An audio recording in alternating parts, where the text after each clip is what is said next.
That's right, motherfucker! Somebody got a new intro! Welcome back to Paranormal the New Normal. I I am so happy to be here to be doing another horror movie bracket for my beloved audience. It's been long time. Long time. I think we did the last one back in like March. It's been almost a year actually, I'm pretty damn sure. But because somebody picked a bracket that's hard to find movies on. But Somebody we picked are a bracket that we couldn't watch movies in front of our significant others. or in front of our kids. Exactly.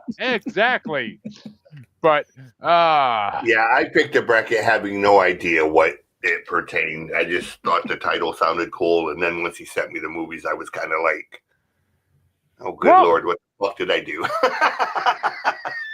we'll get into that because I'm not going to complain because I actually found some really good movies in this list that I didn't think would be good movies. So there's that. But folks, that's right. On this glorious Friday the 13th before Valentine's Day, because I couldn't have picked a better day for this to fall on, we are going to do the first part of the Flickchart Sex Horrors movie bracket. Will we be doing the other 8 parts some point in the future? Not next. Not next. No way in fucking hell. But some point in the future we'll be doing the other 8 parts. Maybe years down the road. We'll see. I am not pushing for anybody to pick this again for a while. But there's so many other good choices. But we watched many movies that are classified as sex movies, sex horror movies. Some of them maybe, some of them may not be. I can debate those, but what can I say except, well, folks, you're about to witness greatness. And of course, joining me, the man who picked this bracket, him, because he thought it would be a whole nother thing. CJ motherfucking playing the music god himself, my co-host from Maniacal Music Musings, and upcoming music artist. Welcome, sir, and whoa, and he didn't even watch any of these movies. That's the best fucking part of this thing at all altogether. Is he did not watch one of these movies. But and of course, I'm researching on the fly. It makes it a little more interesting that way, so I don't mind. But and of course, folks, as always, my horror movie guru go to Mr. Donanelli of the Horror Countdown podcast. Yeah, what's going on? Thanks for having me. I only get to see this guy. I only get to see this guy like twice a year because these things take so long to watch movies for usually. But I'm happy he's here, and we're gonna have some fun with this because. And CJ, I'm gonna let CJ start us off in this since it was his bracket, and alphabetically it works out. And we may have some more guests joining us eventually, but we'll see. Apparently, nobody understands when you say a certain time, it's a certain time. But it is what it is. Life happens. But CJ, the first matchup, the lowest ranked movie, if you can call it that, of this whole list. Number 254 ranked Night of the Living Dicks from 2021 versus number 127 ranked Queen's Evil from 1970. So I'm assuming Night of the Living Dicks is the one that was shorts. It was one short. It's about 19 minutes long. Okay, well, we'll go with the other one then, because I'm like Don. I'm not really a fan of shorts. I mean, they have their place, I guess, if you're like a film school student or something, and that's kind of what you're going for. But once you're past that point, you're kind of like, go big or go home. Yeah, for me, they just feel like cold opens to a film I'm not going to get to finish. Yeah, it's it's like watching it's like starting to watch a porn video and then it says 5 minutes in, oh, if you want to watch the rest, put your credit card in. Yeah, kind of the way I feel about EPs, honestly. Like, I'm not a fan of EPs because you start to get into them and then they end and they're like, that's it, 4 songs, 5 songs, come on, man. Depends on the artist. Anasake has put out some good EPs, but Don, I'm pretty sure I know which way you want to go. Yeah, I'm going Queens as well. I'm not a huge fan of that one, but yeah, I prefer my features, not my shorts. Well, we can't say we salute our shorts on this one because Queens of Evil automatically takes it. I will say Night of the Living Dicks was a interesting, fun short. Definitely a feminist thing, but it was definitely fun. Literally, it was like fuck. They live. It was like they live. This woman puts on glasses, special glasses, and she can see that all the asshole guys in the world are actually living penises. And there's No, a fucking there's a fucking amazing line in it called that says you can't measure feelings, but you can measure a dick. And that fucking had me dying laughing. So I fucking actually liked it to some degree. Kiss of the wait, that's not the right one, is it? Oh, Queens of Evil. What the fuck? That's not the right one. Oh yeah, Queens of Evil. Queens of Evil. I gave a half a star. It was fucking horrible. Literally one of the worst and most boring movies I've ever seen. And there's barely any sexual horror in it. So I actually will give one Night of the Living Dicks because I actually rather watch that short than watch the fucking movie Queens of Evil. 1970s fucking horror at its worst. Just saying. But fucking cat. of course, there's a problem with pussies in a sex horror bracket. I was gonna make that joke, and I thought it was in bad taste. Hey, it's got till Thursday. I finally got Mom convinced that it can go to a different home. So Thursday, Yay. Yeah, like I went in there and it was like, look, you little bastard, you got till Thursday. Enjoy your time. Fucking out of here. But yes, that means that Queens of Evil moves on for one round, unfortunately. But that means that Don gets to start the next one, and it's going to be number 253 ranked Veronica from 2019, a Glenn Danzig pitcher, and it's going against number 126 ranked Bloodsuckers, Incense for the Damned from 1971. Yeah, this is a kind of close one. I actually kind of like Veronica. I think the just Really? deliberate. I think the just atmosphere was bizarre and enticing. A couple of the shorts are actually really good. I like the first two. I think the first one is the vampire one, and then the other one is that serial killer one who steals faces. Yeah. Yeah, I actually really like those two shorts. The third one, the Coven one, I think that one's a little too long, but I still actually don't hate the anthology. I think it's a lot more just off kilter and bizarre than everybody wants it to be, and I like it for that measure. Bloodsuckers is kind of like the bad side of 70s British horror cinema. It's just really stiff and soft, doesn't really have much going on. The sex scenes aren't the greatest. I like the atmosphere of it. I think the idea has potential, but it's just really kind of stiff and slow, and it doesn't really. After I think like the 35-40 minute mark, there's like no real sexiness at all in it. So yeah, I'm actually gonna go with Veronica on this one.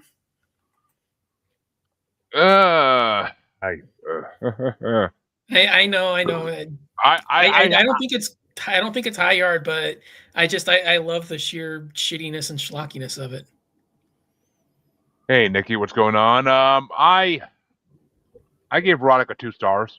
I saw Glenn Danzig as the producer and director of this, and I was like, oh, hopes are high. Oh, how sorely I was disappointed on that. It's not entertaining to me in the slightest, besides a lot of tits and some fun strip club scenes in the second short. Soundtrack's amazing because it's Glenn Danzig, but other than that, I mean, it just bored the fucking shit out of me. It really did. Bloodsuckers, what do I think of this? Yeah, I actually called that decent attempt at like light vampirism. I wouldn't call it a vampire movie. It's kind of like light vampirism. Because I like that they did like the science behind the vampires instead of making it like a traditional vampire Dracula type movie. And It was more about sexual deviancy than anything, which is a sex horror bracket. That's what I want. Make it about sexual deviancy.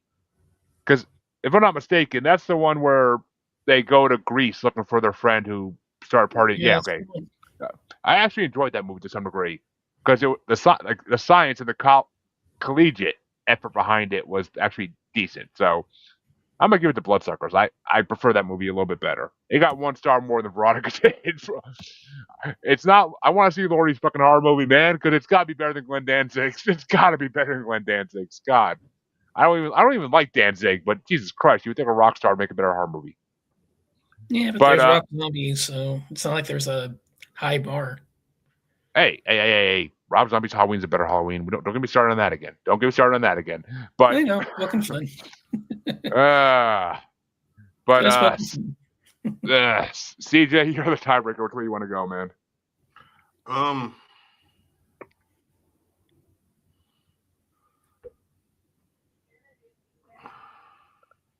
Actually, we never talked Danzig on the show at all. Are you a Danzig fan?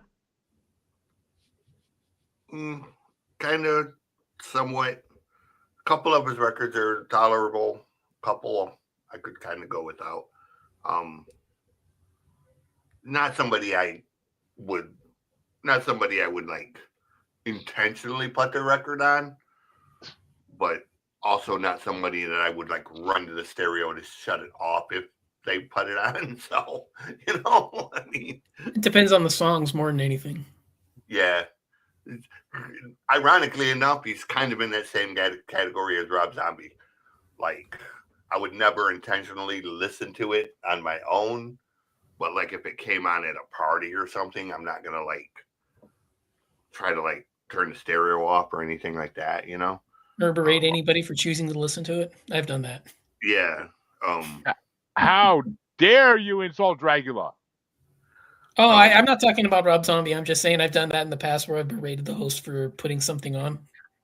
Yeah. Like Ghost or Gojira. Anywho, you know what? I'll do.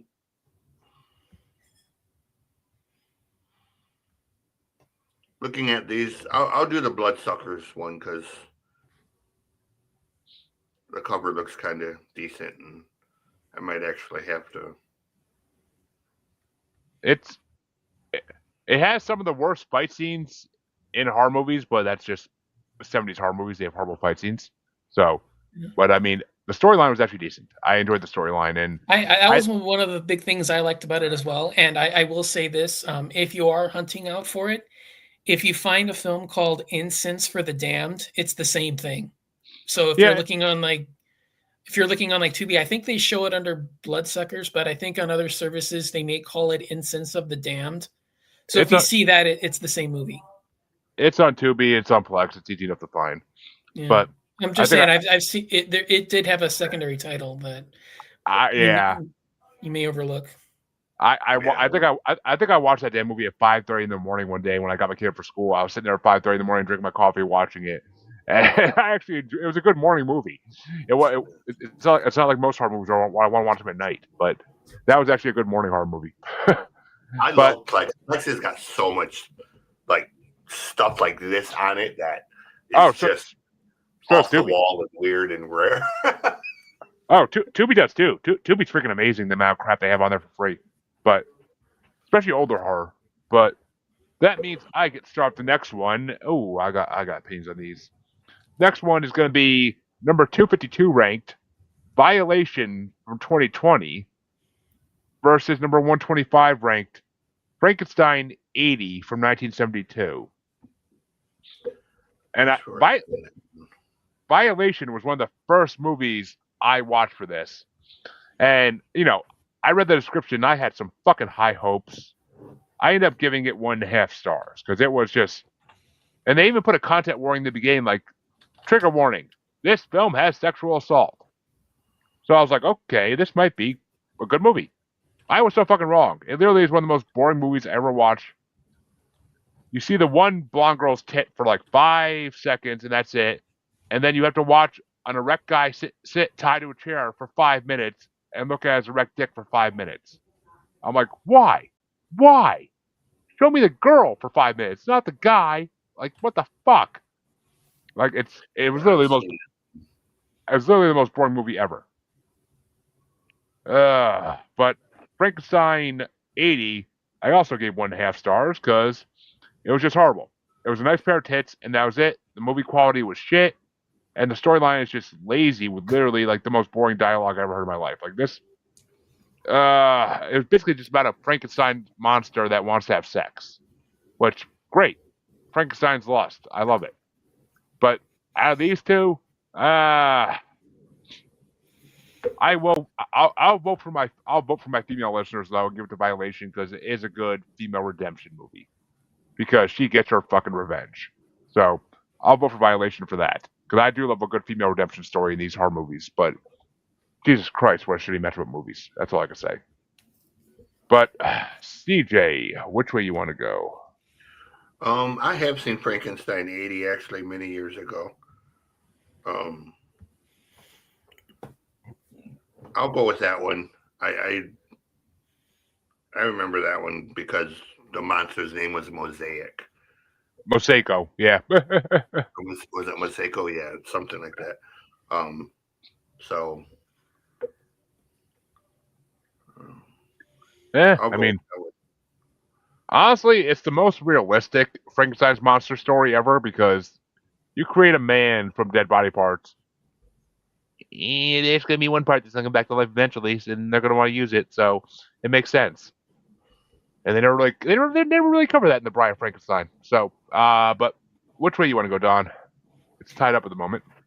Yeah, I'm not really a fan of either one, but I think I think Violation is probably just the more technically competent one. Frankenstein 80 is just shoddy in all the wrong ways. Yeah, it's probably the one that would more accurately fit this bracket because the nudity is a lot more pleasant to watch. But I think just the fact that Violation's a better made movie than whatever the hell they decided to shit on in the celluloid that they called Frankenstein 80. I think I'm going with Violation. I mean, it was a decent movie. It was a decent movie. It was decent, but it was just goddamn. There's a good idea there, but they filmed it so shoddily and the effects are so bad that it's kind of hard to get invested in it. I mean, and plus it's the whole fucking, oh, I got drunk with a guy next to a fire, and then he woke up before me and decided to have his way with me. Like, yeah, it's realistic, but you didn't really fight him off either. You kind of woke up during it and you did just lay there instead of like, kicking or punching or anything like that. So, I mean, I'm sorry. I'm sure it was terrorizing, but Jesus Christ, like, fight back. Like, I didn't get it. It didn't make logical sense the way all the things happened. I thought it was gonna be a better movie. I really fucking did. I was hoping for like a Kid Behind the Door type of movie where like the revenge happens like swiftly and fucking deadly to the person, but whatever. That means the Violation one kind of sounds like a shitty version of I Spit on Your Grave. It basically is. There's an Australian horror movie called Revenge that is Violation 25 times better. So I mean, this movie has been done before and a lot fucking better. But somebody had their vision and they fucking did it and it sucked. But I know. Oh, this next matchup is so timely with what's going on in the world today. I'm happy about this. It's CJ gets started off. It's number 251 ranked, The Scary of 61st from 2021, facing number 124 ranked, Witchcraft 4, The Virgin Heart from 1992. I have not seen Witchcraft 4, but I have seen the other Witchcraft movies. So I'll go with that just based on the fact that, I mean, I don't know how similar it is to the other Witchcraft movies, but, they're not horrible as far as. Yeah, I'll get to my point. Depends on which entry. I like a few of them, but then once they start hitting double digits, then I'm not really a fan of. Well, Don, you could talk about it. Which one do you want to go with? The Scary of 61st or Witchcraft 4? I mean, Scary of 61st is topical, but it's not really all that sexy. Like, it's really hard to get aroused by what's going on there. I The mean, girls yeah. help. The girls I was, are I was gonna say, there's one couch scene that really got me going. yeah. The girls help, but it's also just kind of hard to really get into it just because it's so topical and timely. Uh, Although you're going up against one of the decent, like I said, the first 6 or 7 witchcraft films aren't bad. There is one in there that I think is utter dog shit, and I think it's either 2 or 3. I'm pretty sure it's 4, but okay. That's what I'm saying. Maybe it is 4, but I know there's one that's either like 1, 2. It's either 2 or 3. Maybe it's 4, but there is one that I think is utter dog shit. But yeah, I'm gonna go with Scariest 61st, just because I think that one's just again another more competently made movie. Yeah. And for anyone who hasn't seen it, Scariest 61st is about 2 girls who get an apartment in New York City together, and they find out it used to belong to Jeffrey Epstein. And the events that trail that, and this came out. Cam's here. What up, dude? Sorry for the delay. Work sucks. Yeah, it's all good, brother. My boss is Jason Voorhees. I'll give you a say in this in a minute, Cam. But yeah, the Scariest 61st. I mean, fucking, I actually enjoyed the shit out of this movie, and this came out in 2021, so this is right after fucking all the Epstein shit dropped, but it wasn't wasn't a big a deal as it is now. It was a conspiracy movie, and I fucking enjoyed the hell of it.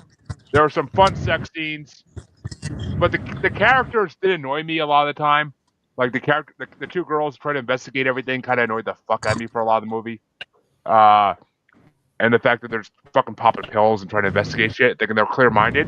But the ending, that twist ending though, that fucking threw me for a loop, and I was like, oh shit. But what Cam, you gotta mute, buddy. Background noise. How about now? Better. Interesting. Better. Oh, actually, okay. Yeah, there you go. But Witchcraft 4, literally, I watched the first 3 movies to get to the 4th, and it was the worst movie out of the first 4. Literally the worst movie. You could barely tell what's going on most of the movie, and the volume control of the movie when they produced it was so horrible that you could barely hear it. So, I mean, it was fucking ugh. You couldn't understand what half people were saying in that fucking movie. It was like the freaking Miami Vice movie. So, I'm giving it to the Scariest 61st. Cam, you got an opinion on this? The Scariest 61st or Witchcraft 4?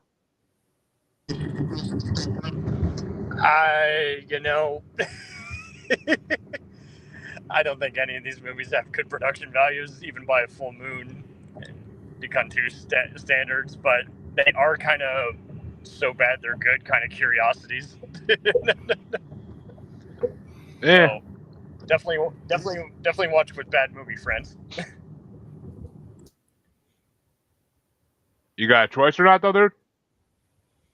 If you had to pick one? So there's Witchcraft 4, and the other one is The Scariest 61st. I'll go with Witchcraft 4 for now, just because it's kind of the cheese is just enough, even though it's not great. Ooh, fuck. I did not see that coming. Well, heads or tails there, Cam? Because that's a coin flip. Heads. Why is it not showing the screen? Oh, there it goes. Okay, cool. Let's see what gets it. Somehow Witchcraft 4 wins. Fucking coin flip choice. Fuck you. Let there be crap. Literally. But let's see.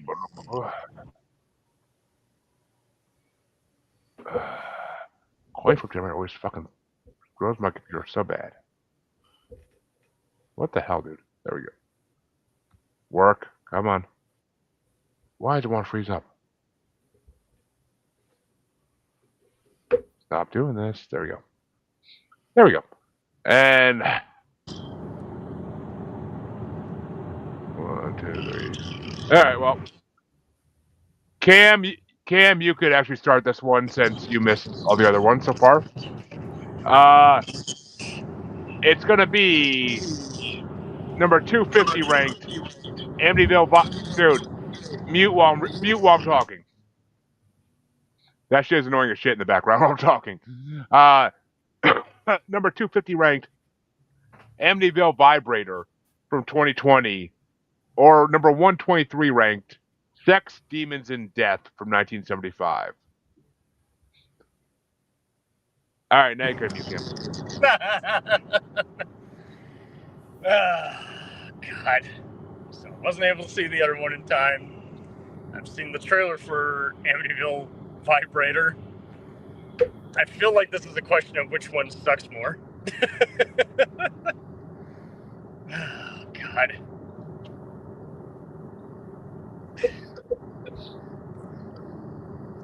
This is like saying which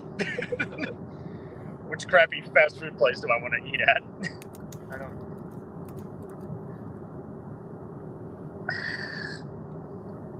I guess I'll flip a coin. Can I flip heads on this again? Nah, you're first, dude. You gotta just pick one.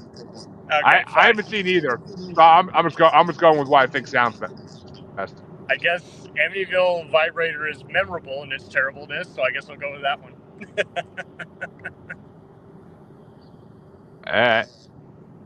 CJ, which way you want to go? I'll go with the Amityville Vibrator. The cover looks entertaining, and it sounds like it might be something I actually have to watch. And Don, did you actually get to see there? Oh yeah, you actually went to all the porn sites to watch these ones. Yeah. Amityville Vibrator is one of the only two that I didn't get to watch. So I went with Sex, Demons, and Death just because I've seen it. So if you haven't seen it, it's basically kind of like a psychological tale where this couple adopt this young girl, and she starts manipulating the family to do her bidding, and it soon comes out that it's because she has like psychic powers, and she starts like levitating shit and like throwing things against the wall, and it's kind of like a low rent Exorcist ripoff, but it's not quite. Kind of from what I'm reading, it kind of sounds like Carrie almost, but almost. I mean, it came out before Carrie.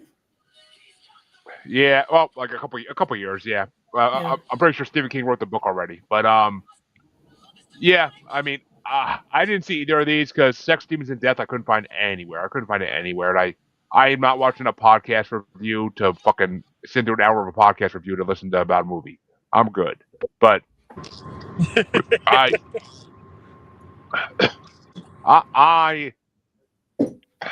gotta give it to Amityville Vibrator though. I'm gonna avoid the coin flip because Amityville Vibrator sounds amazing based on the description. It sounds like it'd be one of the funniest movies I've seen in a long time. But I have kids. I can't be sitting in my living room watching porn sites literally to watch movies. I did for one movie when a day I was home from work. But other than that, I can't sit there and watch movies on porn sites because my wife would kill me. So, yeah, I'll give it to Amityville Vibrator and make that move on. Sex, Demons, and Death does sound interesting, and if it ever comes on a streaming service, I will watch it. But just it's on my Letterboxd watch list, so if it gets on a streaming service I have, it'll fucking notify me. But that means that that means that Dawn starts up the next one, and it's going to be number 249 ranked Seeds from 2018, facing number 122 ranked The Toy Box from 1971. Seeds, I thought, was one of the worst films in the bracket. It was just slow, dull, dreary, and just nothing happens.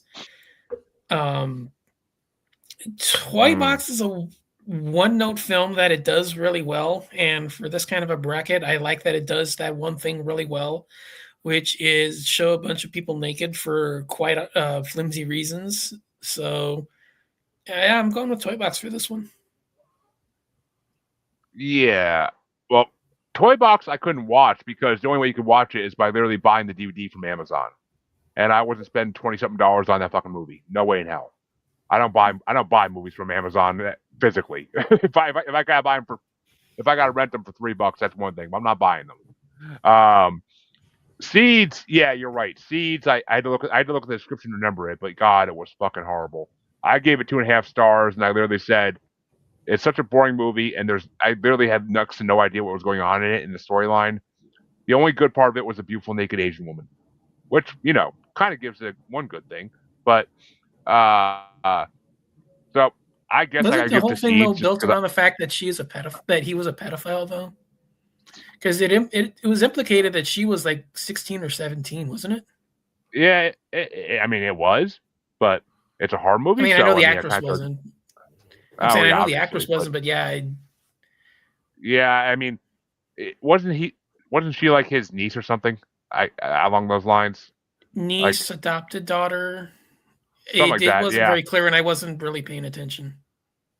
I mean, I didn't get the fucking basement scenes with like the tendrils coming out of the walls and shit. I'm like, what the fuck is this? I'm like, it doesn't make sense. Is this like his desires like manifesting into something real? Like, I couldn't understand the fucking point of it. But I didn't see Toy Box, so I'll give it to Seeds just because I saw it actually, and it was a New England movie, so it was relatively local to me. So I got to give it that. You gotta love horror movies that take place in Massachusetts or surrounding states. So, but which way you want to go, Cam?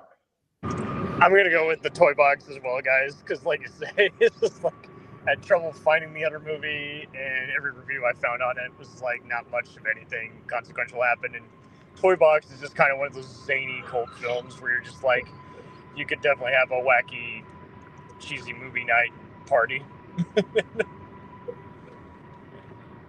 All right. Well, yeah, it sounded interesting. I mean, it sounds like Eyes Wide Shut, but with like a weird theme to it.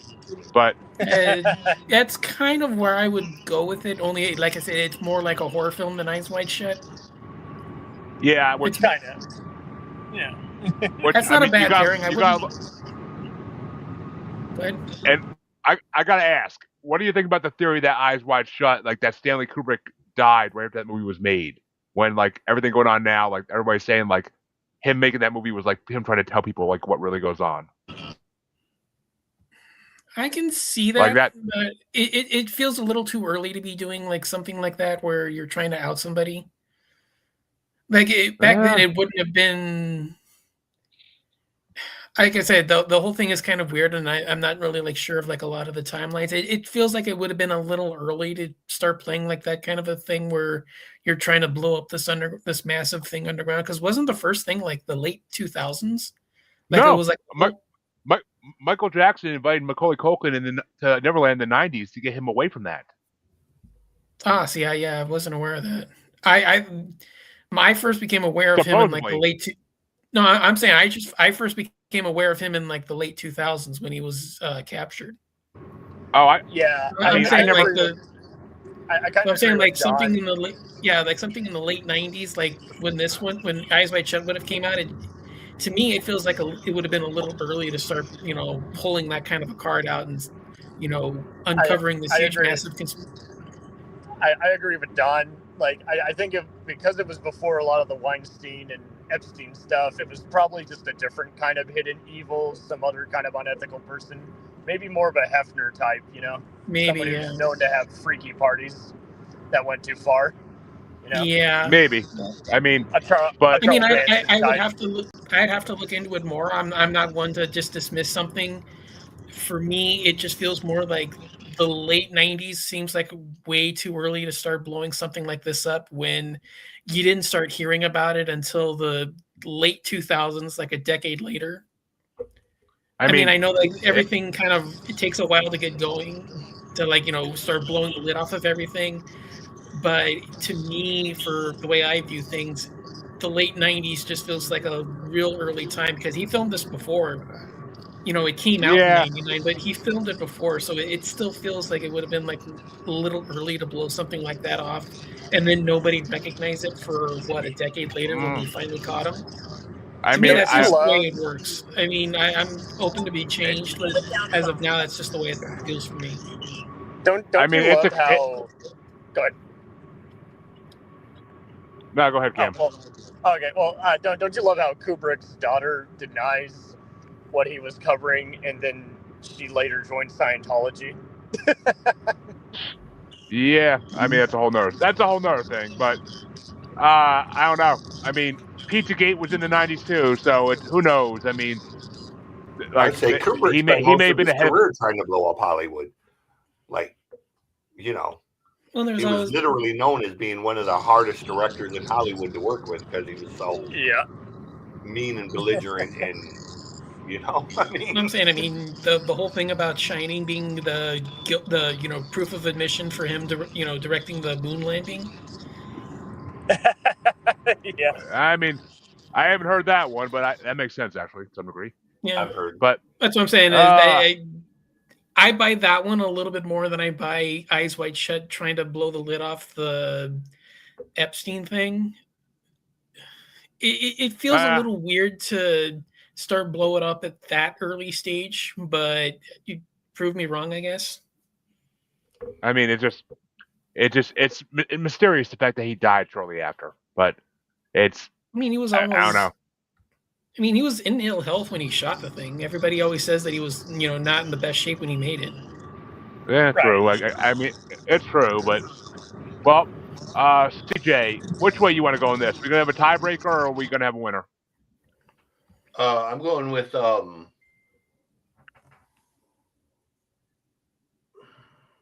my train of thought here. What were the two movies again? Seeds and the Toy Box. The Toy Box. I know we went down a wormhole. Looking at this film just seems like it needs the ICP song in it somewhere. I know, right?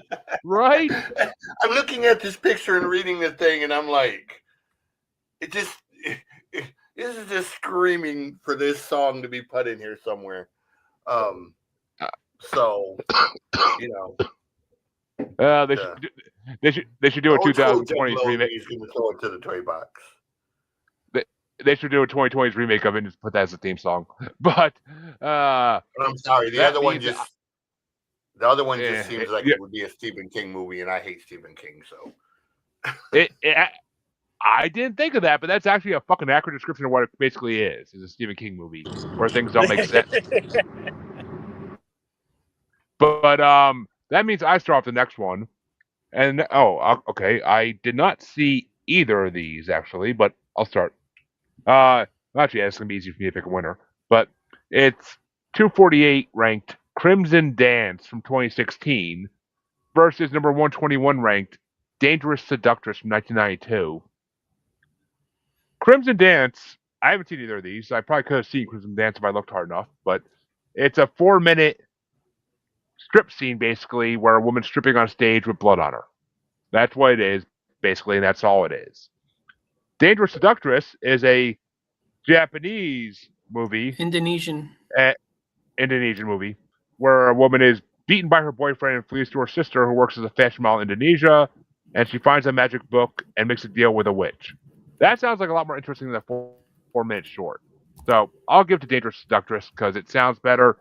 It literally is nowhere to stream. I think you probably have to go to a porn site to watch it, I would imagine. But I couldn't watch either of these. So I figured. But I couldn't find either of the. Actually, well, I've got to watch I think I did find. What actress you like? No, it was directed by H. Jute Jaw. He did Lady Terminator. It's the sequel to Lady Terminator. Oh, it's a sequel to it? Yeah. It's a spiritual sequel. It's the same principle. It's the same story. It's just A Dangerous Seductress is more of a horror film than Lady Terminator is. Instead of it being a Terminator ripoff, it's more of a horror film with the same premise. Oh, okay. Well, I gotta watch that because I love Lady Terminator. I love Indonesian films, man. Yeah. I am a massive fan of the Raid movies. The Night Comes for Us. I think Iko Uwais is like simply one of the most underutilized people in Hollywood right now. Yeah. You know, him and Joe Tamil both are just they make, or not Tamil, what's his name? The one he's in the Raid 2 with, and Night Comes for Us. He was in the Mortal Kombat movie. They work so well together. It's Joe something. It's Tanzo, something like that. I'd have to look at him named. They work so well together, man. Like their fight scenes are just really brutal. Like, man, it's like that ending fight scene in the Raid 2 is, the director said, Jarth or whatever his name is, said, you're never going to be able to top that. So I'm not doing any more. And then he came out about 3 months ago and said, you know what? We got a new concept. We are doing the Raid 3. And I was like, I don't know what you're going to do for Raid 3 to make it more brutal and over the top than Raid 2 was, but I'm there for it. Like, I want to see it. Like, well, yeah, you should totally see Iko Uwais in Man of Tai Chi. He has a supporting role in that. It's pretty good. Yeah, I mean, he's in a bunch of stuff in Mayo 22. He's just one of them guys. He's so good at what he does. He's not flashy, flamboyant, but he's just, he's so powerful, man. The Triple Threat movie that had him, Tony Jaa, and Scott Adkins together, again, fucking brilliant. That was totally an 80s drive-in movie, but on a bigger... Yeah, but it was fucking awesome to watch. Like, yeah. Well, Cam, which way do you want to go? Crimson Dance or Dangerous Seductress? I'll give it to Seductress too, because like you say, both are, one's a short, the other's kind of unpleasant, but at least it has a vision. So I think Seductress would take it. And CJ, which way you want to go? Oh, I'm going Dangerous Seductress for sure. I'll go for anything that's Indonesian, especially when it comes to movies. Yeah. Well, you can watch it, CJ, on any porn site, I'm pretty sure. But I'm finding it right now. And Don, which way you want to go? Yeah, Seductress. Oh, we were our first sweep of the night, I'm pretty sure. But that means Cam starts out the last matchup in this half of round one, and it's gonna be number 240. It's gonna be number 247 ranked, the Black Room 2017, or number 120 ranked, the reincarnation of Isabel, aka Black Magic Rights from 1973. Oh boy. I'm gonna go with the first one because I think I did see a clip of Black Magic from 71 and it was not that great, so I'm gonna go with the first one. Alright. And CJ, which way you want to go? I'll go with the first one. And Don? It sucks because I love Black Magic Rights. It's my favorite Renato Poselli film. That guy is just an absolute underrated gem. I love his movies, but to put Natasha Henstridge back on screen, getting her tits out at her age in Black Robe the way it did, I'm going with that one. Perfect. Hold up. You said Natasha Henstridge. Yeah. Yep. Species gal. Natasha Henstridge, she got naked like a couple times in Black Room. All right then, let's put that on the movie list. I might have to rewatch it. Yeah, Black Room's actually free to stream on Fandango or Roku. So Tubi's been a huge help on a lot of these movies. It was that one wasn't on Tubi though. I had to watch it on Fandango, but I couldn't see Black Magic Rights. It's one of those movies that you only could buy the physical copy of. You can't watch it anywhere. It was on Fossum. It was on Fossum. That's where I watched it. I don't know. I don't know what that is. Fossum it's a Tubi knockoff. Oh, is it not on Vizio? Because nothing came up when I searched in my Vizio.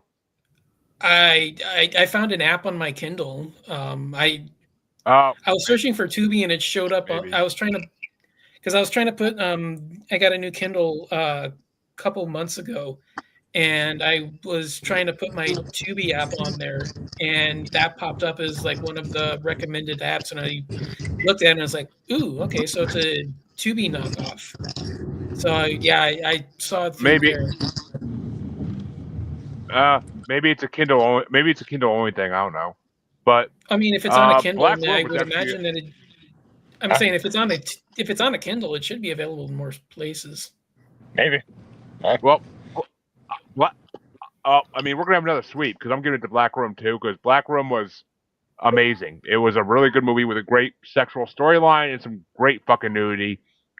And for once, you actually got backstory in one of these movies. You got backstory of the house and like why it is the way it is. And who doesn't love a haunted basement by a sex demon? Like that's fucking awesome. And seeing the gothic emo sister get fucked by the demon possessed husband was fucking amazing. She's like all fighting at first, and then as soon as she penetrates, she's like, "Oh, what's this now?" Until it fucking pierces her stomach and goes through her mouth. But whatever. So yeah, Black Room. I actually freaking enjoyed the shit. You guys would love her in Cinderella's Revenge. That's another horror comedy on the fairy tale. I haven't. I know it's one of those parody horror movies I want to see still. I haven't had a chance to watch that yet. It's right up there with Blood and Honey, Winnie the Pooh. But give it first Blood and Honey is an absolute classic. I will die on the hill that is the best of those. It is, to me, I genuinely had it in my top 10 of the year. That was an absolute standout. I loved it. For sure. Oh, I love that movie. It was such a good movie. It's right up there with the mean one. Universe. I love that title. It's so, it's such like an 80s thing, but just saying it sounds so cool. The Pooniverse. Not to be confused with the Poon verse. Supposedly they're taking all these parody horror movies like that and making them into like a combination like horror movie. And I like the Mickey Mouse one, the Winnie the Pooh one, and the Cinderella. Yeah, he's got the movie coming out later this year called Monsters Unite. I can't wait to see that shit. That'll be amazing. But it's supposed to have like Tinkerbell, Pooh, Bambi. I know. I still gotta watch a lot of those fucking original movies first, but I know they're coming out so fast. I don't have time to fucking watch them with everything else I have to watch. But CJ, you can start off the other side of round one. It's gonna be number 190 ranked Kiss of the Damned from 2012 versus number 64 ranked Rape of the Vampire from 1968.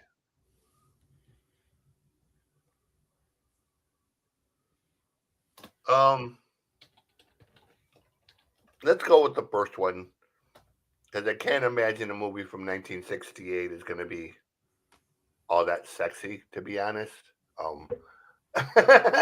Really, Yeah, it's John Rollon. It's John Rollon's first movie. If you're familiar with him, it'll give you an idea of what it's about. I'm not, so. Okay, well.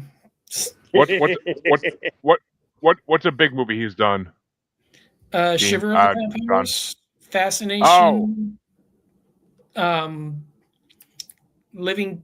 What was it? Living Dead Girls. Oh, I watched Shiver of the Vampires.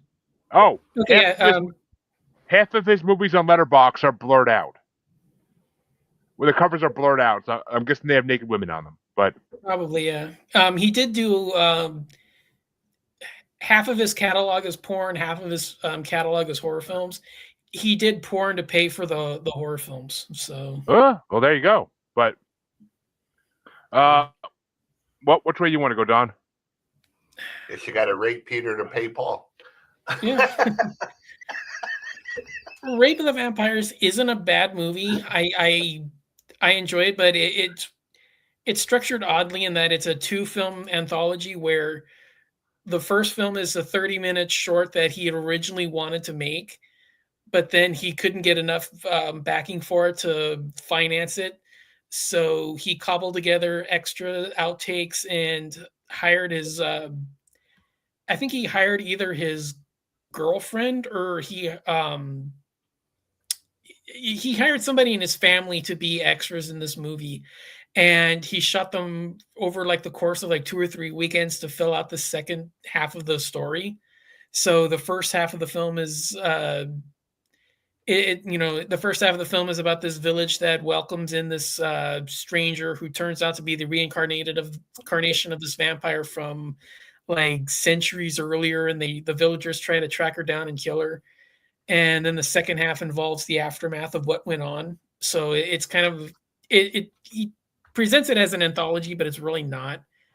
So yeah, it's kind of a weird one, but Kiss of the Damned, I wasn't a really huge fan of that one. It's an okay idea. It's basically, a guy falls in love with a girl who turns out to be a vampire, and they like navigate the idea of her turning him so they can be together. There's a bit more nudity in that one, so I'm probably going to go with that, but it's kind of one of those where I'm not really like a fan of either one. See, I couldn't watch Rape of the Vampire. It's not available anywhere I could find besides buying it on Amazon yet again. I found it on Canopy. I had to sign up for them to find it. Yeah, I try to avoid signing up on sites because I forget to unsubscribe after the free trial, and I fucking end up paying for it. It pisses me off. I think Canopy's still free, but I mean, I know, all you need is a library card. Yeah. Well, that's why I don't have a fucking library card. But I think I did come across that, but I don't have a library card. But I mean, my library card smells like fucking book or anything. I before I had kids, I read constantly. Thank you, but not just that kids. That's fucking that once you have kids, you don't got time to do shit. Watching movies is hard enough. But yeah, Kiss of the Damned. I actually fucking love that movie. I gave it 4 stars. I thought it was really well done. Great hot sex scenes, a great storyline, and it was kind of like Twilight but for adults. Like that's the way I put it. It was like Twilight for adults. It's like the vampire politics. Like there's the whole council of vampires in that movie, like there's in Twilight, but there's no whiny human female bitch like there is with Bella in fucking Twilight. So I liked it. And the kill scenes in it were fucking amazing. I love the kill scenes. So I got to go with Kiss of the Damned. I forgot about that movie for a hot second, but I don't even remember when I watched it. But I fucking love that movie. Like that was one of the highlights of this fucking thing was watching that movie. It was really well. I thought it was really well done. And who put?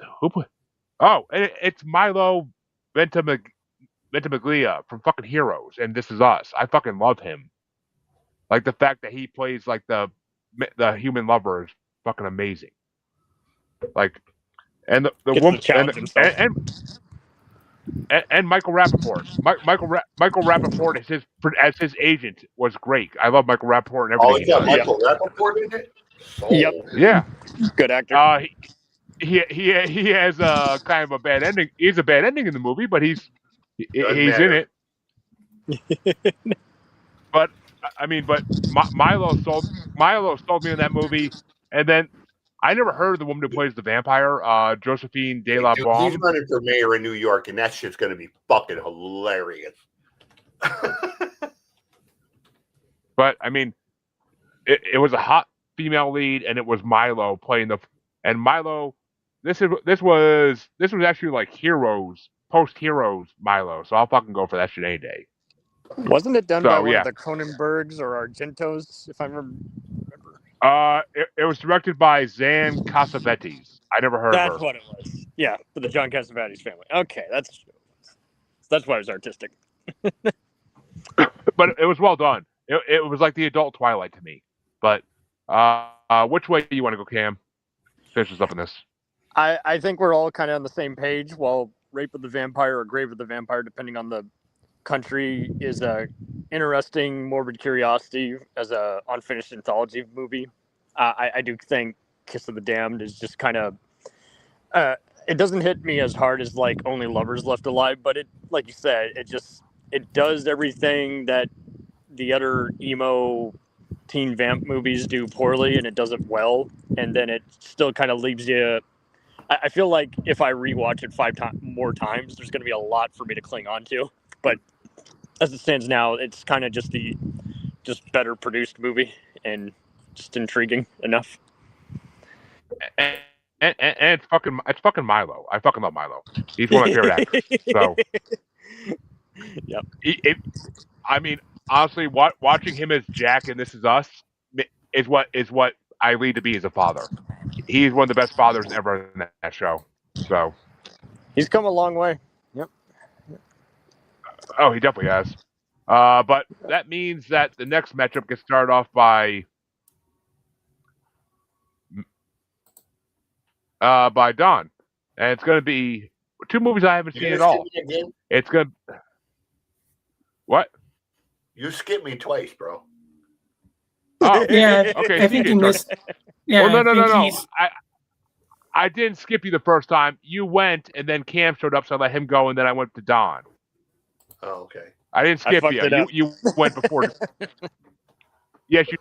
But okay, CJ, you can start this one off. It's going to be number 189 ranked Crystal Force 2 Dark Angel from '94 versus number 63 ranked SS Experiment Love Camp from 1976. You know what? Without even seeing these movies, I've got to go with SS Experiment Love Camp because there are no better movies than the wild fucking like post-Nazi sex films, man. Like the She-Wolf films and shit like that, man. Like those movies are just demented in every fucking way, man. Like, and there's so many of them, and they're like, holy shit! Like, what sick fucking motherfucker is like sitting at home? You know what? We gotta write a movie about female prisoners in a Nazi camp in the mountains of Switzerland. I mean, it's pretty truly sick. So I got to go with SS Experiment Love Camp because I got a feeling that one's going to be. I'm pretty sure both these are available. I mean, you can buy that one on Amazon apparently, and but yeah, Don, which way you want to go? I haven't seen it, but I didn't see Love Camp, but Seeds is the second worst film on the bracket to me.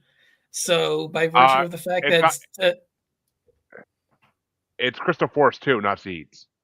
Oh, okay. So then that's Seeds was the worst film, and then yeah, so this one's number 2, SS Love Camp, just because it's Uncle Bruno.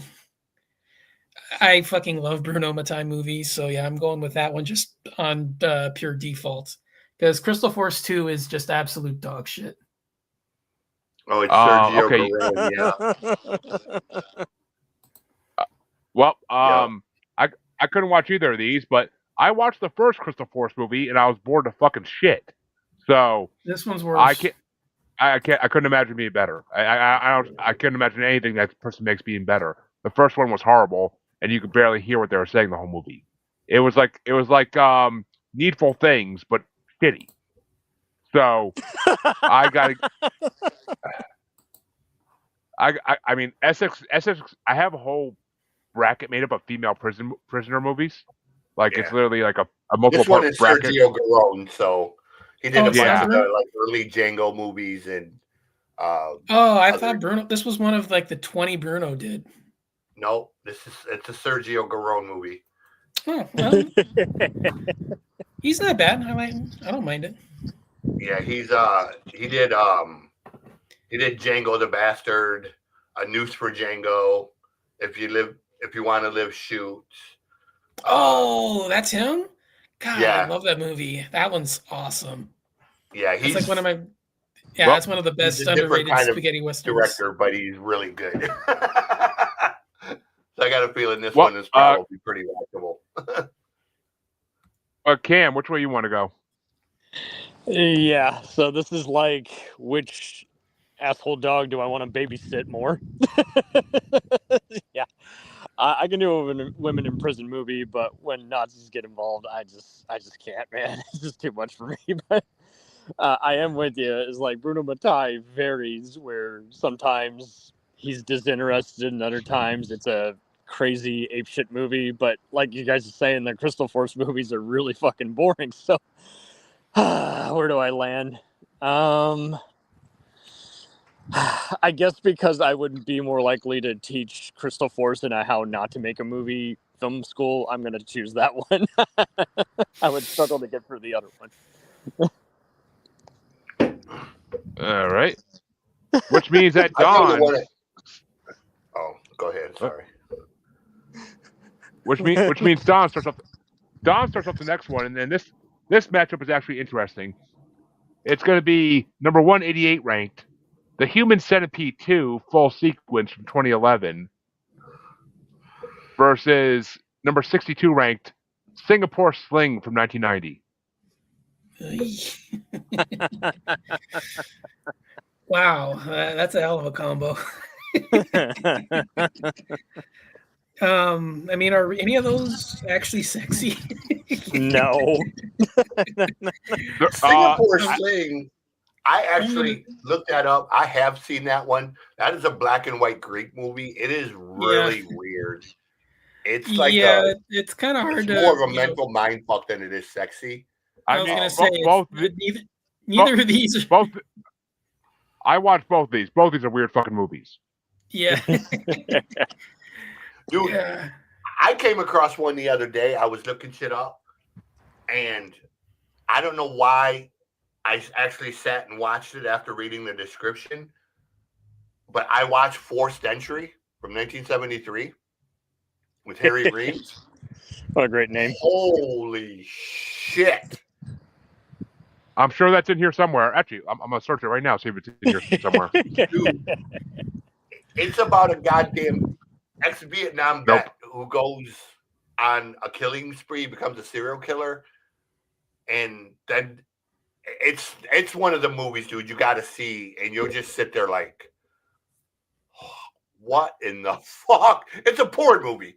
I mean, it stars Harry Reeves, but apparently it's the one film he did that he regrets doing.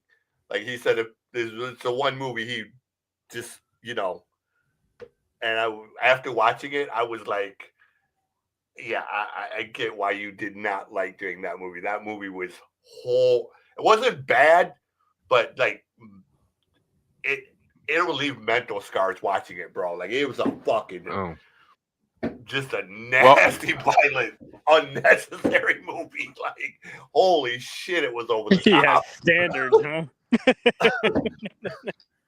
Again, it was one of the movies like, who the fuck was sitting around and thought this shit up? Like, I guess for this, I'll go with Human Centipede. Yeah, I gave Human Centipede 2 4.5 stars. I liked it better than the original, actually. I mean, the idea of like the main character being obsessed with the fact that they took the original movie and made it part of the storyline, and that the guy watched the original movie so many times that he became obsessed with it and wanted to do it himself. And like the minor character actors in it were great too. And the kidnapping scenes were fucking hilarious, the way he kidnapped all these people. The last half hour was one of the most brutal fucking things I've ever seen in my life, though. Like when the pregnant woman gets in the car and like the baby comes out of her because she's so fucking scared, and then she steps in the fucking gas pedal and squishes the baby's head. I was like, oh my god! Like that literally had me like fucking almost. That had me almost throwing up. Like that's how bad. Like if you're easily disgusted, do not watch that fucking movie. Oh my god! But Singapore Sling was fucking weird. I mean, I gave it 3.5 stars, 100%, because it was. It had more nudity than most of the movies in this bracket did, but it doesn't make up for a storyline being boring as shit, and a storyline just making no sense, and just, I mean, yeah, some hot lesbian sex scenes in it, but that's about it. So, it was just basically Korean women or Singapore women pleasuring themselves. So, most of the movie, and it was fucking weird. But I'll give it to Human Centipede too. At least that was entertaining, and I love it. I love at the end when the guy gets the fucking centipede put in his ass. That made me laugh my ass off. So, but Cam, which way you want to go? Yeah, I can't do any of the Centipede movies, and I'm gonna reluctantly go with Signature Sling, even though that's a bizarre mixture of Skinamax, David Lynch, mindfuckery, and pretentious art house movie. It's still kind of interesting though. So, Signature it is. Oh God. And CJ, which way you want to go? We gonna have a tiebreaker or a winner? I'm gonna go with Singapore Sling because I'm not. There are two movie series that I just cannot bring myself to watch. One is the Centipede movies, and the other is the Hostel movies. Both of them are just like really, just unnecessarily violent and gross.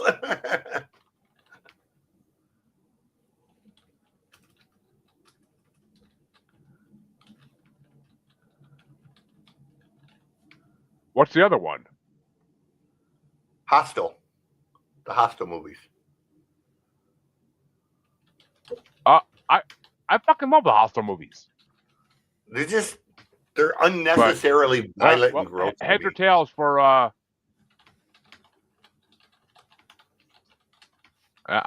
watched the Hostel movies in high school. When in high school, I watched the movies in theaters. I fucking love those movies. But I love the Elizabeth Bathory fucking theme in the second one. But which way, heads or tails for Singapore Sling, CJ? Tails. We'll see which one gets this. Oh, Singapore Sling moves on. I'm kind of disappointed in a way. I actually liked the second. I had to watch the first Human Centipede for a different podcast, and it was good, but it wasn't great. The second one I think is great. I think it's fucking like amazing. I know the third Centipede movie and the main character is so fucking just. I once got to meet Robert Lasardo, who was in the third movie at a convention in 2014, and he said the guys behind it were kind of like a horror version of the Wachowskis, just nice, oddball people. And Eric, again, sweet, nice guy who just does anything, and it just was a chill atmosphere. They shot like what 3,463 movies or some shit. Yeah, he doesn't care, and it's just so funny how that. But everyone likes working on those movies because they shoot fast. Like it's like 5-hour days, and boom.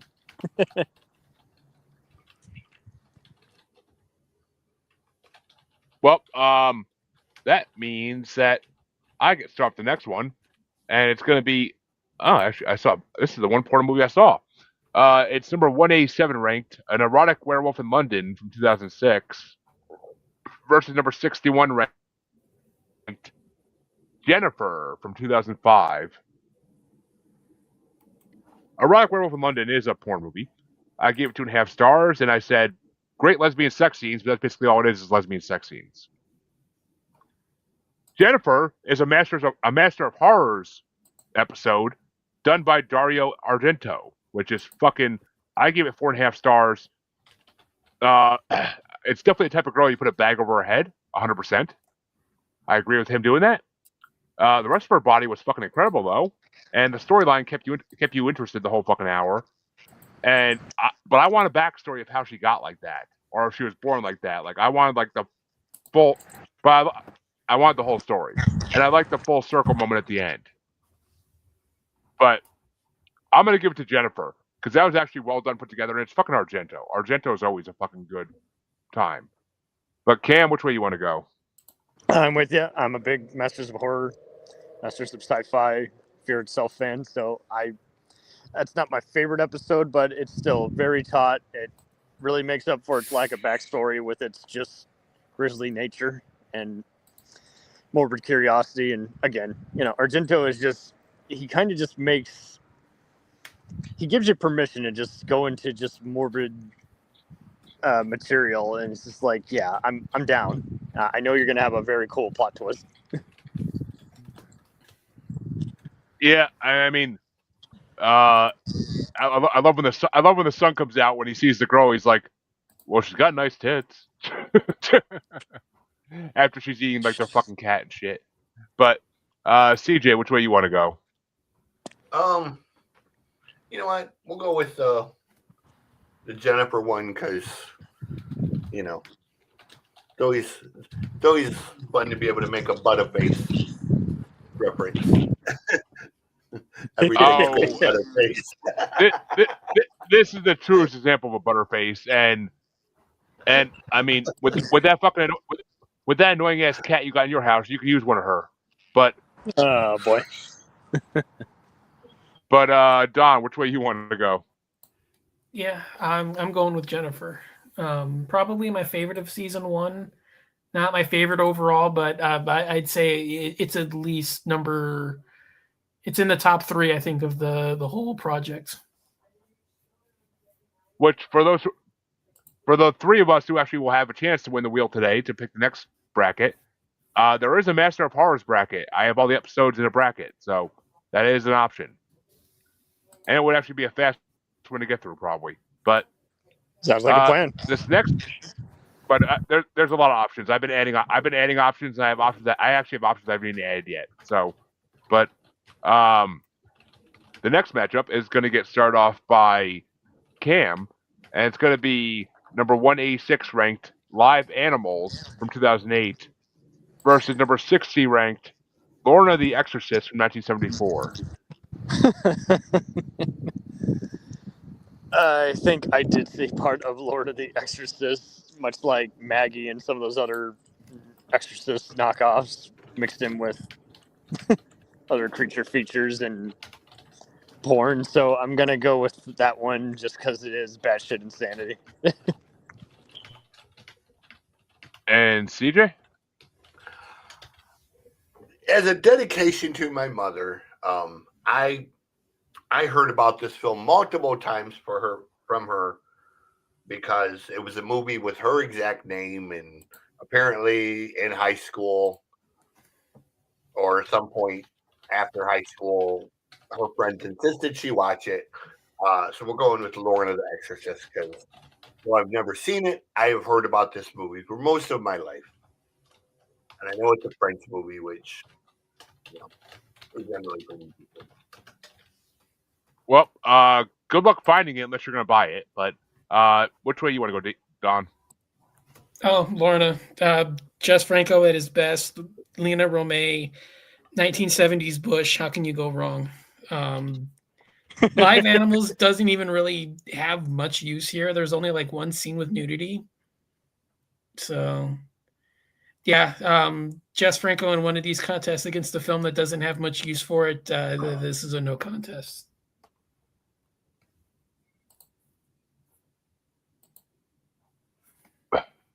Motherfuckers. I didn't get to watch Lorna the Exorcist because it's not available anywhere. But I fucking loved Live Animals. I found it. A 4.5 Seriously? star movie to me. I'm not telling you why I found it. I fucking loved it. It was Live Animals is a really great movie with so many twists and turns. There's I said there's little, in my review I straight up said there's little. I thought the storyline was great. There's little to no nudity in it, but the storyline was well written, and that fucking twist at the end fucking threw me. Well, yeah, like when because when it's so batshit when the stupid. fucking girl he already had captive like ends up like saying, not really. Like when she starts making out with him, I'm like, what the fuck? Like I literally was like, what the fuck? Did I miss something?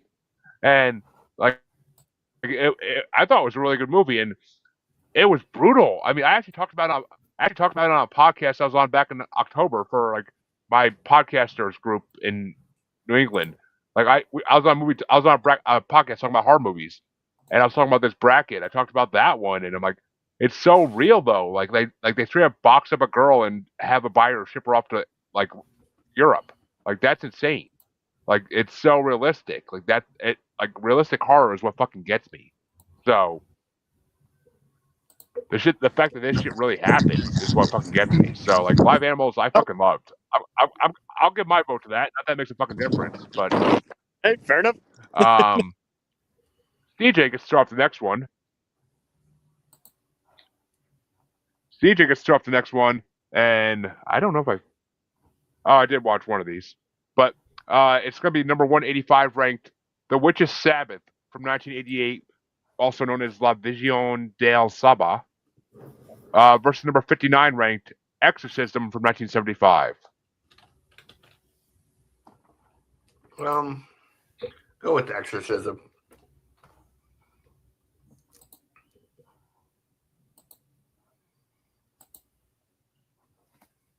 And Don? Jess Franco against a film that doesn't have much use for it. I'm giving this to Uncle Frank and Exorcism.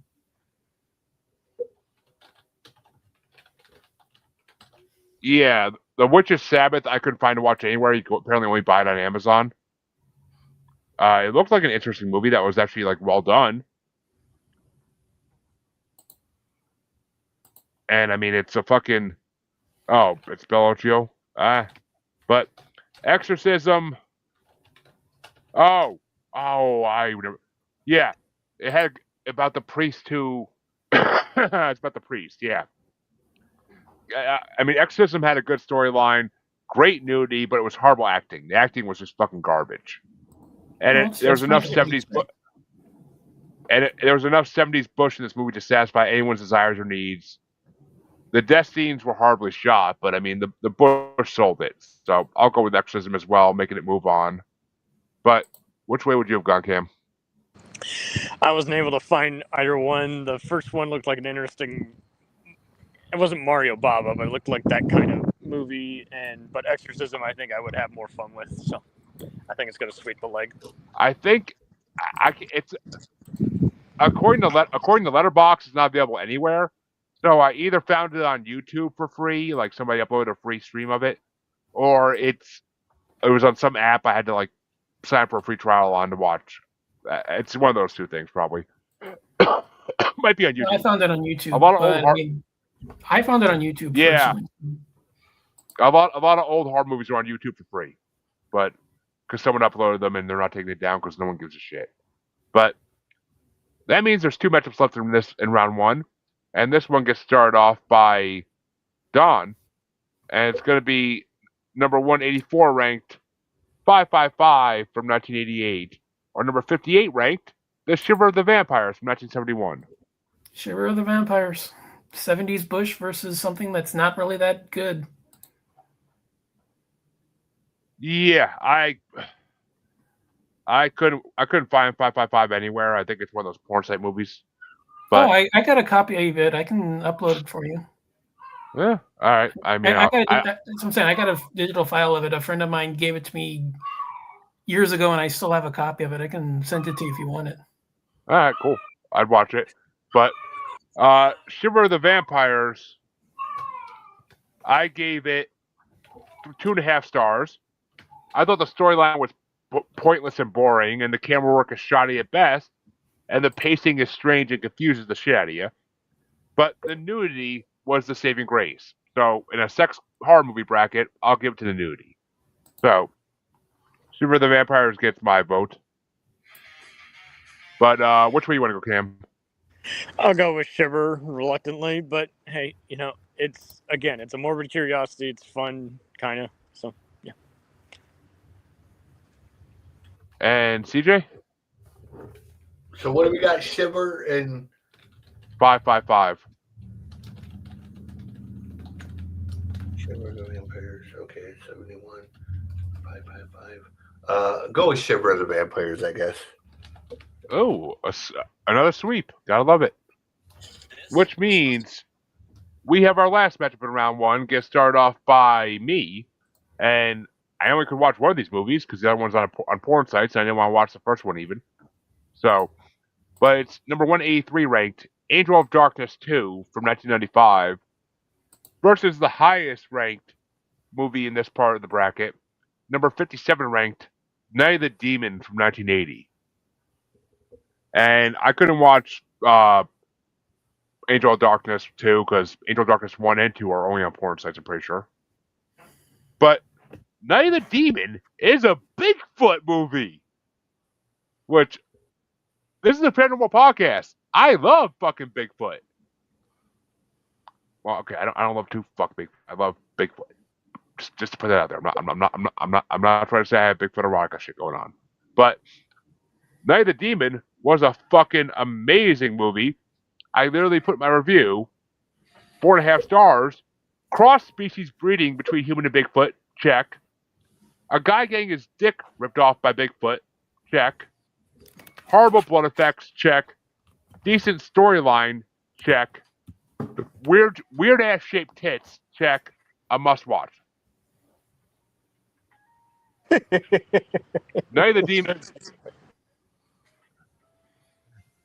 A guy getting his dick ripped off by Bigfoot. Do I need to say more? Do I need to say fucking more for a good movie? Like, Jesus Christ. I couldn't ask for that. I have a Bigfoot movie bracket, and I gotta make damn sure this movie's in there, otherwise I'm gonna be pissed and I'm about to add it. But Cam, which way you want to go? This is like literally the first movie I watched because it was a Bigfoot movie. And I was like, there's a Bigfoot movie in this? Oh my god. I'm sure if there was an edited version of it, I would enjoy that one more. I was not able to see it, but I did see a review on it. It looks hysterical.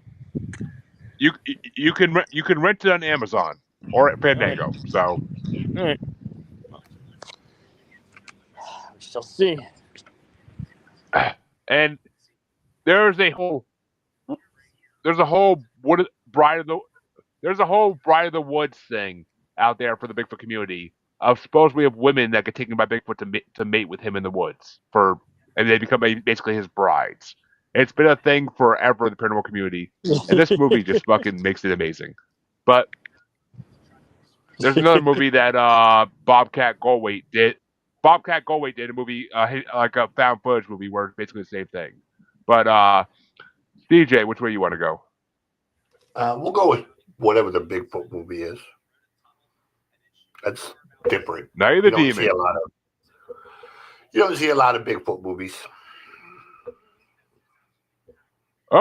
Oh, Don lost the connection apparently. Fuck. And it was his turn. Night of the Demon's moving on regardless. But yeah, he'll come back on in a sec, I'm sure. But yeah, it's called Night of the Demon. I honestly say everybody should watch it. It's fucking incredible. It's my, I forgot about it for a hot second, but it's my shining fucking star for this whole bracket was fucking Night of the Demon. Because you wouldn't think it's a Bigfoot movie with that title, but it is. Oh, there's Don. All right, good. Have you seen Sweet Prudence and the Legend of Bigfoot? That's a fun Skinamax parody. I have not, but I will watch it. Don, perfect timing. Yeah. Which way do you want to go end out to finish off round one? Was it Night of the Demon or Angel of Darkness 2? No, I know. I'm not a huge fan of all those Japanese super huge penis porn movies. I'm gonna go with Night of the Demons, even though I'm gonna say Night of the Demons. Yeah, Night of the Demon. Yeah. Bigfoot rips a dick off. I mean, that's all you need to hear. That's all you need to fucking hear to vote for it. I mean, it's literally one of the most amazing things ever. This dude's just in the fucking woods and gets his dick ripped off by Bigfoot. Like I couldn't get over that fucking scene. I was like, I literally called my wife. I'm like, come look at this. Oh my god. Oh my god. Like it fucking blew me away. It really did. I'd like to watch that again. It's such a fucking good movie. But round 2 could start off with Cam starting us off. And you missed these two in the first round, Cam. But it's Queens of Evil from 1970 versus Bloodsuckers and Sense for the Damned from 1971. I'll probably go with Bloodsuckers. I think that one just had just goofy atmosphere, even though it wasn't great. And CJ? Oh, I'm sorry, I spaced out. What are we doing again? I thought we were still Bloodsuckers versus Queens of Evil. No, we're in round 2. Oh, Bloodsuckers. Yeah, Bloodsuckers. Yeah. Dom, which way you want to go? Yeah, Bloodsuckers. And that's a sweep, because that for me that's a half star versus a fucking 3-star movie. So I'll give it to Bloodsuckers. I like that movie. But next matchup is going to start off by CJ, and it's going to be Violation versus Witchcraft 4: The Virgin Heart.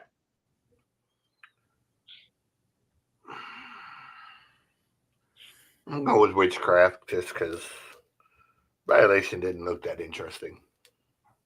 It wasn't. But Don, which way you want to go? Not really a fan of either one, but I guess Witchcraft. Yeah.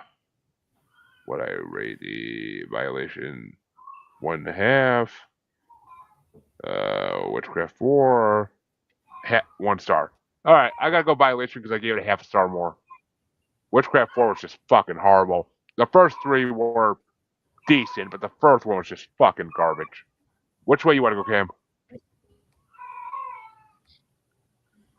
I'm gonna actually reluctantly put Witchcraft 4. It just seems like the kind of movie I would watch on Elvira or Joe Bob. It's just awful, but I really laughed at it a bunch just because of the stupid effects. I honestly want to see if there's a fucking MST3K version of it, because they should be. But that means that Don, you start off the next one. It's Amityville Vibrator versus the Toy Box. Oh, damn. Sucks. I haven't seen Amityville Vibrator, so I got to go Toy Box just because I've seen it. I haven't seen either of these, but I will say that Toy Box seems more interesting. Out of the two, I mean, Amityville Vibrator seems like a fun storyline, but I actually have an Amityville bracket I made up of all the Amityville movies, and that's on it. But maybe eventually we'll get to that. But it even has the Ryan Reynolds remake. But Toy Box gets my vote. Which way you want to go there, Cam? Yeah, I've voted on it before. I'm gonna go with Vibrator because it is just like there's no words to put it in any perspective, but I think everyone should watch it and just give their best WTF expression. It's just insanity. I mean, a haunted vibrator sounds like a fun movie. But which way you want to go, CJ? I'm going to go with Toy Box, I think. I like the concept of that one. 70s Eyes Wide Shut wins it. And that means the final matchup in this side of round 2 will get started off by me. And it's going to be Dangerous Seductress versus The Black Room. I haven't seen Dangerous Seductress. It looks like a good movie, but Black Room is an amazing movie, and I saw it, so I got to go for Black Room. But which way you want to go, Cam? Yeah, you've converted me. I think Black Room actually would be more fun. So it teaches you what you get when you buy a house that a grandmother used for hippie sex parties in the 60s. But which way you want to go, CJ? Do what? There's more. It's Dangerous Seductress versus The Black Room, and there's more than one way to skin a cat. Just saying. Dangerous Seductress. I want to, because I downloaded that one. I want to see that one. And Don, which way you want to go? Yeah, I'm going Black Room. And Black Room moves on as it should, because that's actually a good movie. Dangerous Seductress just sounds like a sex movie, which I'm down for, but I like story. It has one of my well, Jen was supposed to be on this. That was on our show, CJ, but she got too busy with her Moody toy blowing up. But as she said in the podcast we did together about horror movies, I like a little nuance to my horror, and Black Room gives you the nuance. So, to some degree. But the other side of round 2 is going to get started off by Cam, and it's going to be Kiss of the Damned versus SS Experiment Love Camp. Definitely Kiss of the Damned. I need we say more. We've made all the great points about it. Let's go. And CJ? Yeah, Kiss of the Damned.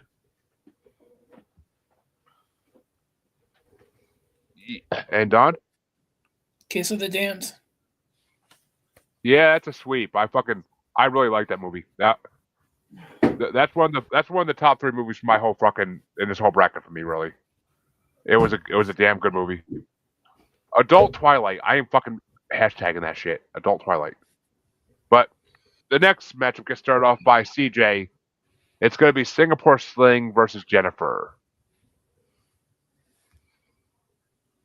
So Singapore Sling was the weird Greek one that I've seen. Yes. Jennifer was. I'm trying to remember what you guys said about that one. It was a Masters of Horror episode. Butterface. Oh, okay. You know what? Let's go with the Butterface. Butter. And which way you want to go there, Don? Butterface over something that's not really all that usable. I'm going Jennifer. Yeah, I gotta go Jennifer too. It was more enjoyable to watch. Singapore Sling was just fucking. My wife even came to the room and was like, "What the fuck are you watching?" I'm like, "I don't know." I'm sorry. I'm of the mind. If it's black and white, it better be attached to Vincent Price in some kind of way.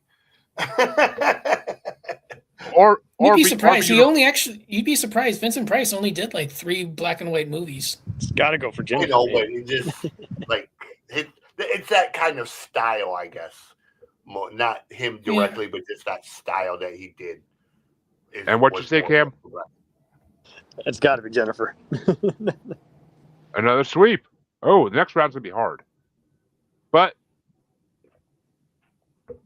we have an exorcist matchup in the next round, and it's gonna be started off by Don. Is it Lorna the Exorcist or Exorcism? Lorna.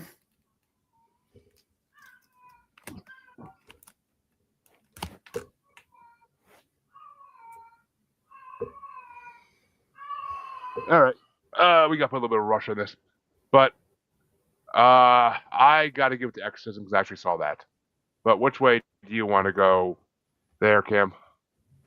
I'm going to go with Lord of the Exorcism because even though Exorcism is also crazy and had some sleaze, I just feel like Lord of the Exorcism, you're just going to get into it a little more and just be like, this is crazy, kind of fun, kind of dumb, but dumb fun. And which way you want to go, CJ? I'm going Lorna the Exorcist. And that means that the next match, the final matchup in round 2, is going to get started off by me. And it's going to be Shiver the Vampires versus Night of the Demon. I got to go Night of the Demon. I already boasted about that movie for enough now. I got to go Night of the Demon. But which way you want to go, Cam? My vampires, man. Look at me putting Night of the Demon in the winner instead of putting my vote down. Jesus Christ. But which way do you want to go, CJ? You said it was what again? Night of the Demon? Night of the Demon versus Shiver the Vampires. Go with Night of the Demons. And Don? Shiver of the Vampires. Heads or tails for vampires? Heads. Yeah, heads. Don's pick. Heads. Right. I got you. Oh, the Night of the Demon wins. Fuck yeah. Finally one goes my way. I already had a couple movies I'd like to get fucking voted out of this, so fuck y'all. But that means the quarterfinals get started off by Cam. And it's going to be Bloodsuckers versus Witchcraft 4 the Virgin Heart. Definitely Bloodsuckers, because Witchcraft 4, you're going to need a lot of drinks for that one. So. Tell me about it. And CJ? Bloodsuckers. And Don? Bloodsuckers. Yep, that's a sweep, all right. That's a sweep without a fucking question. I can't believe Witchcraft 4 made this fucking far. I really can't. I don't know. But CJ, is it the toy box or the black room? Oh man, I thought we already did this one last round. Nope. Toy box took out Amityville Vibrator. Black room took out Dangerous Seductress. Oh, that's right. So it's Toy Box and Black Room. Yep. Let's go Black Room. And Don? Black Room. Yep, I agree. 100. I didn't see Toy Box, so I agree. And Cam? Gotta be Black Room. Ooh, we're gonna have a fucking tough ass finals. I can already tell. Fuck this And toy the box. Somebody did. And the other side of the quarterfinals gets started off by Don, Kiss of the Damned, or Jennifer.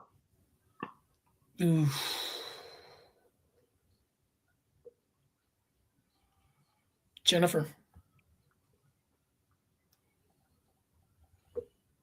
I gotta give it to Kiss of the Damned. It's an actual movie, and it was a really good movie. Which way you want to go, Cam? Jennifer, just by a tad, just because the images aren't going to leave your mind. Well, Kiss of the Damned is kind of more of a cool but slow burn. So, Jennifer. And CJ? Jennifer. Which means Jennifer moves on, unfortunately. But I'm not disappointed. It was a good short episode. And which way on this final matchup in the quarterfinals, we're going to start off by me. And oh god, it's Night of the Demon versus Lauren the Exorcist, and I'm obviously going with Night of the Demon. I will whoop that movie till it's out. But Cam, which way you want to go? Lord of the Exorcist. And CJ? I'm going Lorna the Exorcist.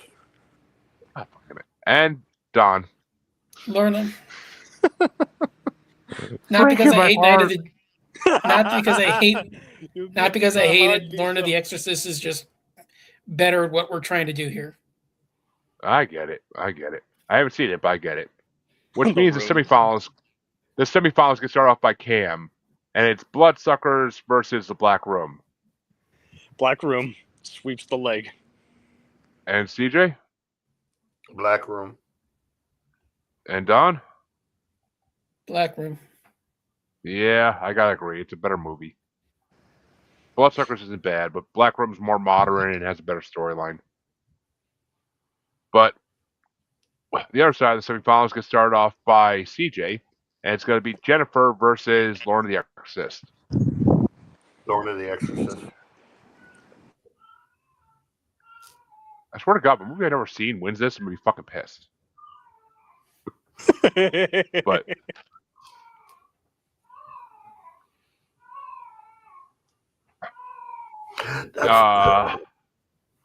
and which way you want to go, Don? Lorna. I've never seen Lorna, so I'll vote for Jennifer. But which way you want to go, Cam? Jennifer sweeps. Oh! Which means it's going to be I'm going to fucking kill that cat myself, dude. Shut up! Which means... Oh. Fuck you, it said. But, heads or tails of Jennifer there, no. Cam? Tails. Because get it? It's got a cat. Oh, Jennifer takes it. Yeah. I almost didn't see that coming. But, which is what half people in this movie said. But, that means the third and fourth place matchup will get started off by Don. And it's going to be Bloodsuckers versus Lorna the Exorcist. Lorna. And I got to give it to Bloodsuckers because I never saw Lorna. But which way you want to go there, Cam? I think Lord of the Exorcism is just a little more just zany. It has to take it. Well, it's a 70s matchup in the third and fourth place matchup. But CJ, which way you want to go? Lorna the Exorcist. Which means Lorna takes third place. And that finals matchup is going to start off by me. And it's going to be the Black Room from 2017 versus Jennifer from 2005. I got to give it to Black Room. It's an actual movie and it was enjoyable as shit.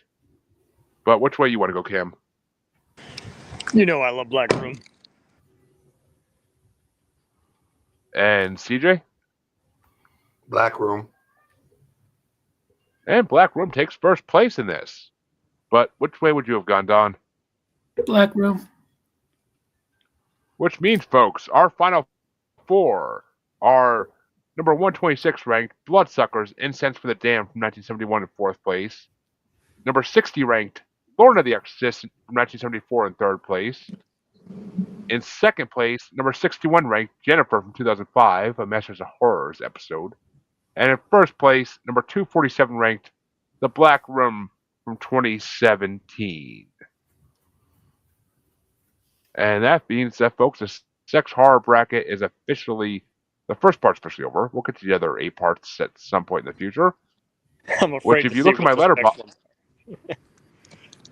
which if you look at my letterbox, I literally have 1.4K lists made up for brackets, so that's scary enough as it is. But let's see who gets to pick the next bracket, which CJ cannot be on it because he picked this away, but punishment is a way too, I guess. CJ's like, I'm never picking sex horror again. Oh, come on, stop fucking freezing up and let me do it.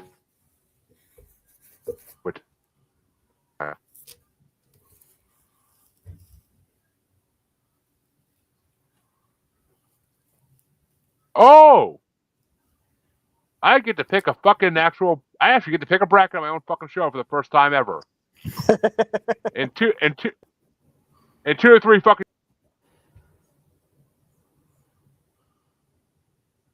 He picks the bracket and he can't host the show anymore.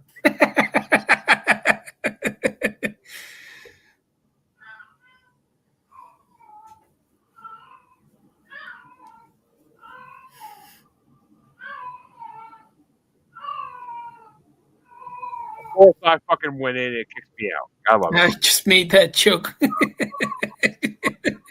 I literally just said that. Well, I will let you. I'll let you guys know what I pick, but quickly as possible. Cam, where can they find you?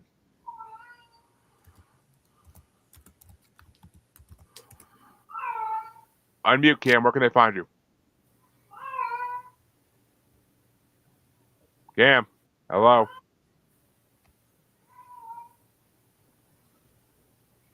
Okay, Don, where can they find you? Okay, yeah, you can find me on Noma Room in Hell presents Fresh Cuts. It's a weekly look at the latest major release. We do streaming, theatrical, VOD. As long as it's a new movie, you can find that on the Dark Discussions Network, or you can find that under the Noma Room in Hell feed, since it's a sideshow. And you can also find me on Noma Room in Hell presents Creature Comforts, which is a monthly giant monster and creature feature show under the same bracket. As well, I think you can also find past episodes of my show, The Horror Countdown. Basically, it's me and a guest. We pick a topic and do a top 10 countdown. Should be available under most podcasts. And Cam, now that you actually have service, where can they find you? You can find Jacked Up Review Show as well as our True Crime History podcasts on Podbean, Anchor, Spotify, and more. I'm going to be guesting on Puppet Master's Castle Freaks, which examines a lot of deep cuts in Charles Band's Full Moon resume, so that's going to be fun. Get me on that fucking show. But CJ, Yes. Where can they find you? MusicGodCJPlaying.rocks is the website. New record or debut record coming out April 20th called Neon Exodus. It's going to be available all the buying places, Facebook, TikTok, all of that kind of stuff. But before that, in 9 days or 8 days on the 21st, my first single, X Marks the Spot. It's a Gen X anthem. It'll be on all the websites. So look for the X and, yeah. And it's an amazing fucking song. But you can find Paranormal the New Normal anywhere it says in the outro. Go check the outro out at the end of this episode, and you'll find me everywhere there. I will pick my bracket shortly, and we'll start working on that after I finish watching movies for the Asylum bracket. So it'll be faster. My baby now plays with things while I watch movies, so that helps a lot. Rather than having to watch her shows 24/7. But come back next time, folks, and check it out. Everybody, have a good night, please, and have a good Valentine's Day, and try not to make it a sex horror Yes. event. Have a good night, everybody.